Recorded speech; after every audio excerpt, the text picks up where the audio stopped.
1200 எபிசோடில் கடந்து போயிட்டுருக்க பிரபலமான சீரியல் பார்த்திங்கன்னா முடியறதா சொல்லி தகவல் வந்திருக்கு.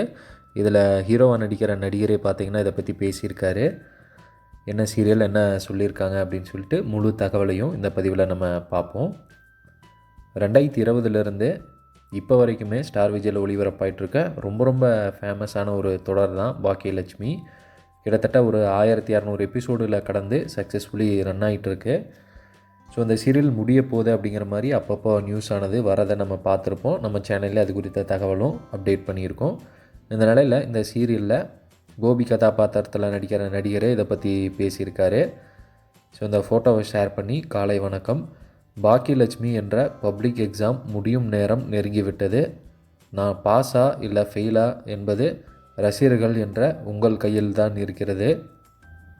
மனதிலும் உடலிலும் சோர்வடைந்து விட்டேன். இருப்பினும் முயற்சிகள் தொடரும். ஒரு நல்ல நடிகன் என்ற இலக்கை அடைய இன்னும் என் பயணம் தொடரும். நன்றி, வாழ்த்துக்கள் அப்படின்னு சொல்லிட்டு அஃபீஷியல் அவரே போட்டிருக்காரு.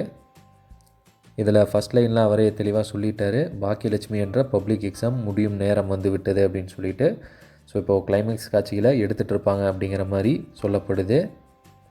நிறையா ஃபேன்ஸ் முடியறதே நல்ல டிசிஷன் அப்படிங்கிற மாதிரி கமெண்ட் பண்ணிகிட்டு இருந்தாலும், ஒரு சிலர் நாங்கள் இவ்வளோ வருஷங்கள் பார்த்துட்டோம், ஆல்மோஸ்ட் 5 இயர்ஸ் ஆயிடுச்சு, இப்போ திடீர்னு முடித்தா நாங்கள் அந்த சீரியலை ரொம்ப மிஸ் பண்ணுவோம் அப்படிங்கிற மாதிரியும் சொல்லிட்டு வரதையும் நம்ம பார்க்க முடியுது.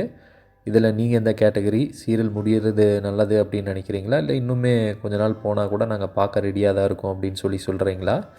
உங்களோட கருத்துக்கள் எதுவாக இருந்தாலுமே கண்டிப்பாக நீங்கள் கீழே போஸ்ட் பண்ணுங்கள். வீடியோ பிடிச்சிருந்தா ஒரு லைக்கை போட்டுருங்க. நம்ம சேனலுக்குள்ளே போய் செக் பண்ணி பாருங்கள். நிறைய வீடியோஸ் இருக்குது, தினம் போஸ்ட் பண்ணிகிட்ருக்கோம். பாருங்கள், பிடிச்சிருந்ததுன்னா சப்ஸ்கிரைப் பண்ணாமல் இருந்தீங்கன்னா சப்ஸ்கிரைப் பண்ணி உங்கள் சப்போர்ட்டை கொடுத்தீங்கன்னா ரொம்பவுமே நல்லாயிருக்கும்.